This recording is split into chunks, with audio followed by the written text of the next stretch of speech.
una maravilla, la verdad, esa localidad Santa Quiteria. Además, en los pueblos yo siempre digo que es donde mejor se vive, por lo menos donde más en paz se está.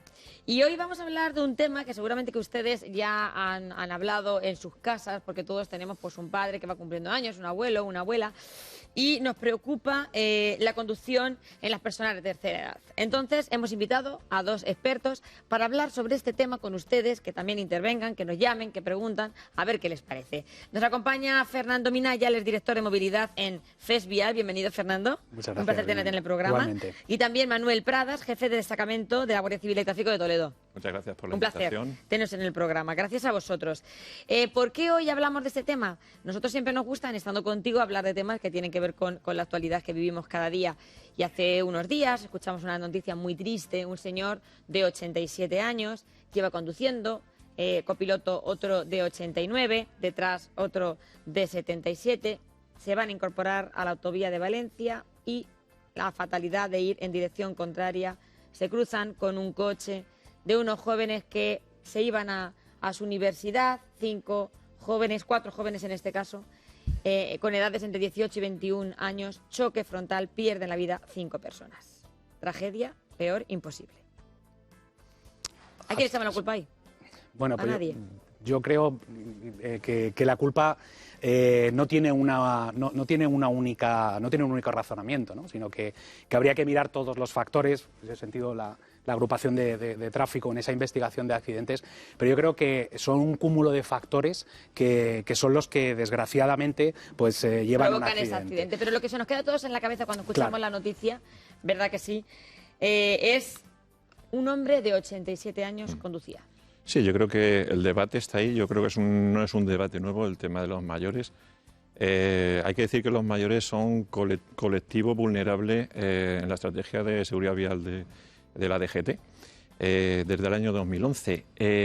Hay especial atención a los mayores y hay una buena política hacia los mayores, a que los permisos de conducir convenientemente sean renovados con unos requisitos muy específicos. Hay muy buena normativa en España. Nos podemos poner en comparación con otros países del entorno europeo y podemos decir que tenemos unos requisitos bastante estrictos a la hora de renovar el permiso de conducir. Pongo, por ejemplo, el caso de Alemania hace unos cuantos años, hace ya bastantes años, que los permisos de conducir eran permanentes. O sea, que duraban lo que duraban, sin renovación ninguna, sin la necesidad de tener que prorrogar ese permiso de conducir. Eso evidentemente aquí en España no pasa. De hecho, a partir de 65 años hay que renovarlo cada 5 y a partir de 70 sería cada 2. ¿Qué pasa? Que es cierto que a partir de ir cumpliendo años se van perdiendo facultades. La renovación, perdona que te disculpe, la renovación en España es a partir de los 65, para no profesionales es 10, o sea, pasamos a 5 años, de 10 pasamos a 5 años y para profesionales pasamos a 3. O sea, de 5 de profesionales pasamos a 3 años que tenemos que renovar el permiso de conducir. Pero ¿qué pasa en esos cambios que se van cumpliendo años? Que también se van perdiendo facultades. Entonces, ¿están los exámenes psicotécnicos capacitados para distinguir si una persona está capacitada o no para coger un coche? Yo creo que en ese sentido no podemos, digamos, echar toda la culpa al psicotécnico, ¿no? Porque al fin y al cabo un examen psicotécnico es una fotografía en un preciso instante de cuál es tu capacidad. La pérdida de visión no se ocurre de una semana a la siguiente semana, sino que se van perdiendo capacidades, ¿no? Entonces, yo creo que hay muchos factores o más factores que se deben considerar. ¿Cómo cuáles? Pues entre ellos yo creo que hay primero un ejercicio de responsabilidad por parte del conductor.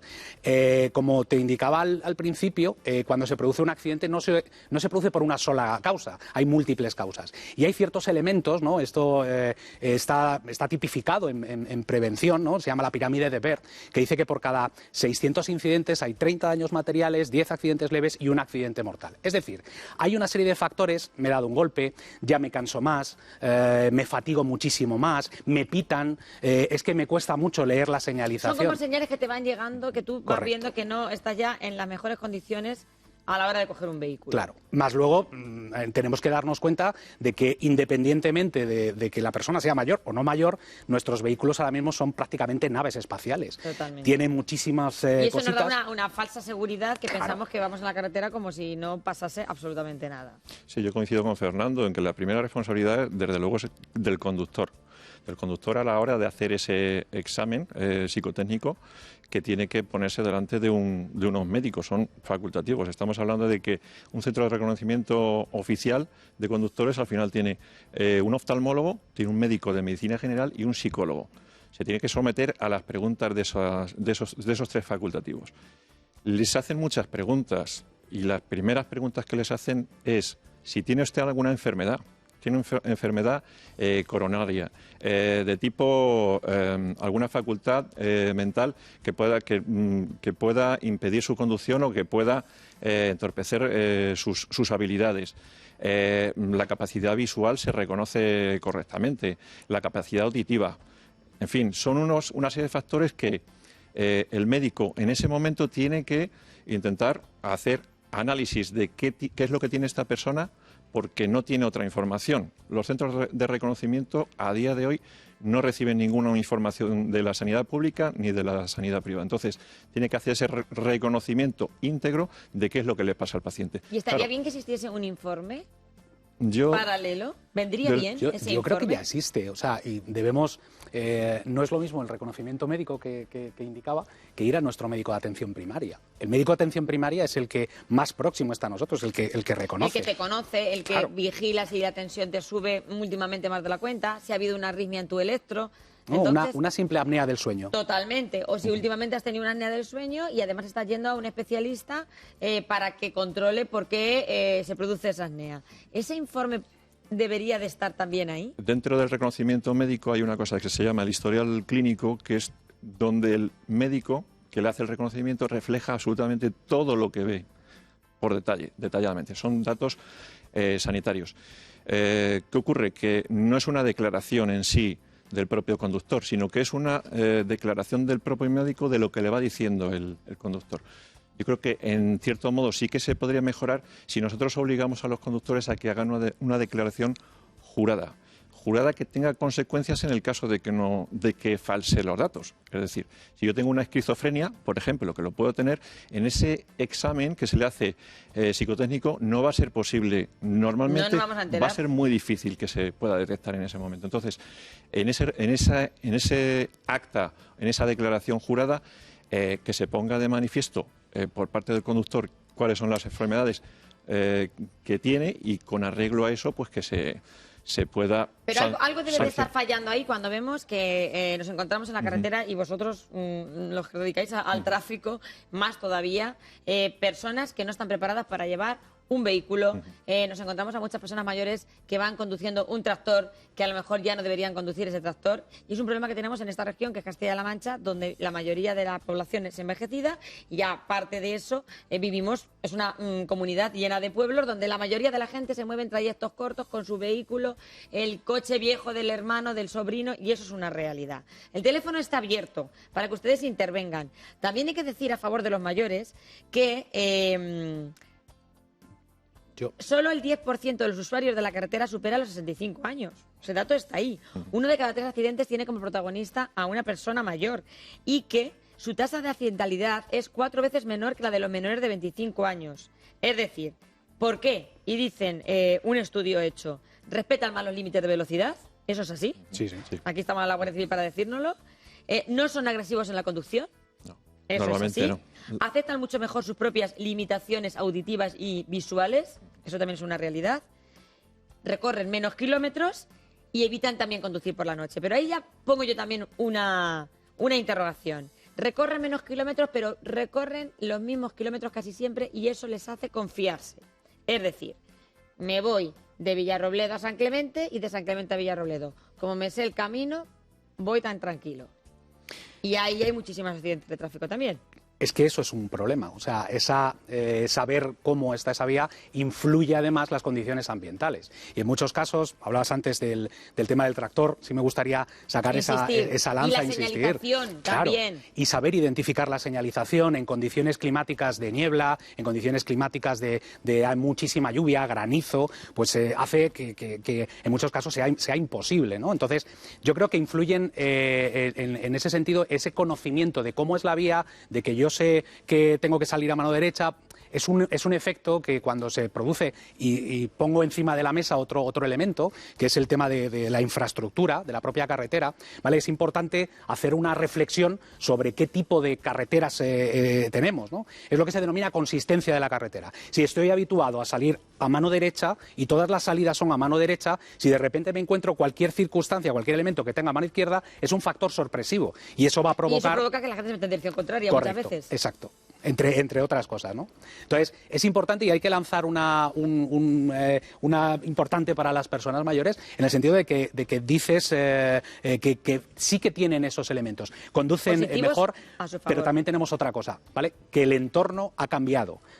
Nosotros no somos nativos digitales. Nuestros vehículos cada vez quedan más. Tenemos distractores. El teléfono móvil, tenemos diversos elementos que no tienen aunque tengan esa confianza en cómo sacaron su carnet en el principio, ha cambiado a las circunstancias actuales de Pero tráfico. bueno, yo imagino que pocas multas ponéis a personas mayores que vayan con el móvil distraído. Bueno, de todas formas, volviendo a lo que preguntabas, el exceso de confianza, muchas veces ese exceso de confianza, yo me muevo por mi entorno, por el entorno de mi pueblo, las 4 o 5 carreteras que conozco, pero también es lo que provoca que cuando salgo de ese entorno, que lo hay, es cuando se producen esas situaciones de riesgo. Es decir, voy a visitar a una hija a Alcorcón, desde un pueblo, desde un pueblo de Toledo.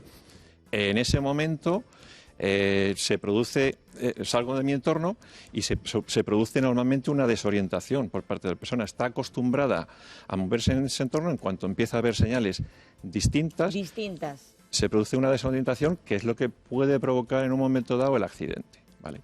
O la situación de riesgo, que nosotros las hemos visto. Las habéis vivido. Sí, Ahí sí. es cuando a lo mejor debería de intervenir la familia, que también, ¿cuántas familias que nos están viendo ahora mismo dirán, bueno, pues yo le tengo escondida a mi padre las llaves del tractor? Pues yo las llaves las tengo guardadas para que no coja el coche. Que eso es un conflicto familiar. ¿Cómo reacciona la familia? ¿Cómo nosotros podemos estar... Tranquilo nunca se puede estar cuando una persona va en un vehículo, pero asegurarnos de que esa persona está preparada para coger un vehículo?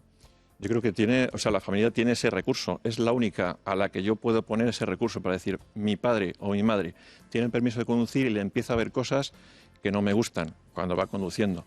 Bueno, pues es el momento de que acuda a las autoridades, a la Jefatura Provincial de Tráfico, a la agrupación de tráfico y que formule un escrito, una denuncia, diciendo, mi padre le pasa esto, mi madre tiene esta dolencia y debería de quitársele, no quitársele el carné, no se le quita el carné, sino que se provoca que se pueda hacer un expediente de nulidad del permiso de conducir. O sea, que podríamos la familia intervenir para conseguir que se... Para eso están las autoridades, desde luego. Nosotros... es importante que conozcan las familias que existe esa posibilidad. La posibilidad primera es la de la familia. De primera mano sabe qué es lo que le pasa. Y no obstante, la agrupación de tráfico, que lo sepa también la audiencia, que está también para aquellas situaciones que las ve y las ve habitualmente, no digo solo con mayores, sino cualquier otro usuario conductor de la vía, situaciones extrañas que detectamos en una infracción o en cualquier otro tipo de circunstancia, que vemos y que al final nosotros procedemos. Claro, porque nos lo estaba preguntando precisamente un espectador ahora mismo. Sí, decía, claro. En la situación que nos encontramos un coche como medio perdido, tú vas con tu coche y dices, ¿cómo me comporto yo? El otro día, hace un par de meses tuvimos un caso de un hombre de cerca de 90 años que iba a dirección Madrid a visitar a la familia. No visitaba la familia habitualmente y coge su coche. Una patrulla del Destacamento de Tráfico de Toledo advierte que hay un vehículo que circula normalmente a velocidad normalmente reducida, que es otro peligro, que casi provoca alcances a los vehículos que circulaban con una velocidad regular normal, y lo que hacen es sacarle de la carretera, le ponen a salvo a este señor, el hombre le presenta iba a hacer una visita a mis hijos y estoy perdido, estoy aturdido, no sé dónde estoy. Se había agobiado. Totalmente desubicado del lugar. La patrulla, pues inmediatamente lo que hizo fue llamar a la familia y la familia se constituyó en el lugar para que amparara a este hombre. Son situaciones que para nosotros... Y nosotros mismos, si vemos eso, que todavía no ha podido llegar a lo mejor a la Guardia Civil, si yo como conductora estoy viendo a alguien así, ¿tengo que llamar a la Guardia Civil? ¿O qué hago? ¿Emito alguna señal para que él se eche al arcén? ¿Cómo me comporto yo? Normalmente llamar a la Guardia Civil. ¿Llamar a la Guardia Civil? Sí, porque va a ser la manera de proceder más sensata. La Guardia Civil se va a constituir en el lugar y lo que va a ser dar protección en ese tramo de carretera. Pero yo creo que antes de llegar a esa situación, yo creo que, y vuelvo otra vez a estar de acuerdo, ese ejercicio de responsabilidad de las familias, teniendo en cuenta que voy a llamar a mi padre, voy a llamar a mi familiar, a mi madre, porque no sé si ha llegado y le llamo al teléfono móvil. Estoy creando una situación de riesgo sin darme cuenta, creyendo que voy a mejorar, ¿no? Es preferible, yo siempre lo digo, cuando mi padre dejó de conducir, yo se lo dije: papá, tú me has llevado ya durante muchísimos años, ahora me toca a mí llevarte, ¿no? Jugar y con la palabra jugar me intento indicar que hay que tirar que soy tu hijo y que tú eres mi padre y que te quiero tanto que yo prefiero llevarte. Hay transporte público, vas a disfrutar más, vas a llegar a los sitios más tranquilos, ¿no? Y efectivamente, si ya llegamos a una situación en la que, bueno, porque también tenemos que darnos cuenta de que salimos en esta sexta ola y en la pandemia, ¿quién lleva a los hijos, a los nietos al colegio? ¿Quién está llevando a la compra porque no podíamos, porque no teníamos, ¿no? Entonces, hay que analizar, yo creo, que todos esos factores en el contexto en el que estemos. Y no crear situaciones de riesgo por intentar mejorar esa comunicación con nuestros familiares. Decía, está llamando mucha gente, muchos mayores, y nos está diciendo: oye, pero que nosotros somos mayores, pero que no somos tontos, como Jesús, como Fermín. Por eso yo decía esa palabra antes de ese estudio, que ellos son mucho más respetuosos que otras muchas personas más jóvenes y más prudentes que ellos. Quizás a lo mejor habría que facilitar. A lo mejor no estaría mal que cuando se va a hacer una renovación del carnet, que eso nos vendría muy bien a todos, saliéramos un poco a la carretera y viéramos cómo estamos de habilidades. Que todo al final se queda en una habitación allí con una maquinata. Que es verdad, a lo mejor deberíamos de salir a la calle con un profesional. Venga, vamos con Menganito. Hay muchísimos cursos. Hay muchísimos cursos. Lo que pasa que esos cursos de conducción, ¿no?, sí que mejoran muchísimo, sobre todo los reflejos. Pero que fuera obligatorio, que cuando yo voy a renovar mi carnet de conducir, tuviera que ir allí y me sacaran a la calle: venga, señora, va usted a subir una cuesta, a aparcar, a 4 o 5 cosas básicas, como cuando hacen un examen de conducir. Y si te ven regular, pues mira, vas a tomar unas clasecicas antes de volver a coger el coche. ¿No vendría eso bien? Yo creo que sería positivo, pero no sé si la DGT tendría tantos recursos para hacer más pruebas de conocimientos y de habilidades, porque sería de habilidades, pruebas de habilidades. Entonces, yo creo que sería a lo mejor más importante incidir en como digo, el tema del reconocimiento de conductores. No podemos estigmatizar a los mayores, que son los que no pasan o no pasarían esos reconocimientos, sino yo creo que los reconocimientos están para todos y quizás a lo mejor habría que afinar un poco más en el sistema de ese reconocimiento, de qué es lo que le lleva al médico del centro de reconocimiento a saber o a que pueda saber que tiene una determinada dolencia que puede dificultarle su conducción y que puede poner en peligro al resto de los, ya no solo a sí mismo, sino al resto de los usuarios en la carretera de la vía. Yo creo que hemos puesto varios puntos hoy sobre la mesa para que se queden ahí, que todos reflexionemos. Lo que está claro es que cuando vamos en un coche montados, sea de primera generación o de última, vamos con un arma, y que al final, si no estamos preparados, pues como tú nos decías, el transporte público, que al final es fantástico, es un seguro de vida. Y utilizar un tipo de movilidad que se llama movilidad peatonal, que aparte para su salud va a ser muchísimo mejor. Muchísimas gracias, de verdad. Fernando Minaya, director de movilidad en FES Vial, un placer tenerte en el programa, y también a ti, Manuel Pradas, jefe del destacamento de la Guardia Civil de Tráfico. Gracias a vosotros. Muchas gracias. Muchas gracias. Continuamos en Estando Contigo, que ahora viene la crónica social y muchas noticias que les van a encantar.